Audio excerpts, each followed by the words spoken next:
చేరుకోవడం కోసం నీకిచ్చిన తెప్పయైన ఈ శరీరాన్ని క్లేశ పెట్టడానికి ఏకాదశి వ్రతాన్ని నిర్ణయం చేశాడు.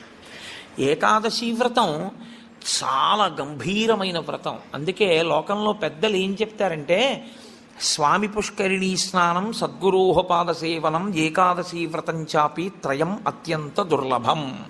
ఈ మూడు చెయ్యలేరు అని చెప్తారు. ఎందుకు చెయ్యలేరు? స్వామి పుష్కరిణీ స్నానం, అక్కడికి వెడతాడు, ఆనందనిలయం చుట్టూ 100 మార్లు తిరుగుతాడు, కానీ పుష్కరిణిలో స్నానం చేద్దామన్న ఊహ వాడికి రానేరాదు. సద్గురోహ పాదసేవనం, సద్గురువు పాదములు పట్టుకునే అవకాశం ఇవ్వడు. ఎందుకు ఇవ్వడు? ఒక్కటే కారణం, నాకు అసలు కాళ్ళ నొప్పులే ఉండవంటాడు. ఆయన అసలు కాళ్ళు పెట్టించుకోవడం ఆయన జన్మాంతరంలో ఆయన చేయడు. కాబట్టి అసలు గురువుగారి కాళ్ళు బట్టి అదృష్టం నీకు ఎప్పుడు వస్తుంది? నువ్వు ఆయన కాళ్ళు నిప్పిడితే కదా నువ్వు వెళ్ళి పట్టుకోవడానికి. కాబట్టి ఆయన కాళ్ళు పట్టుకునే అదృష్టం ఉండదు. సద్గురోహ పాద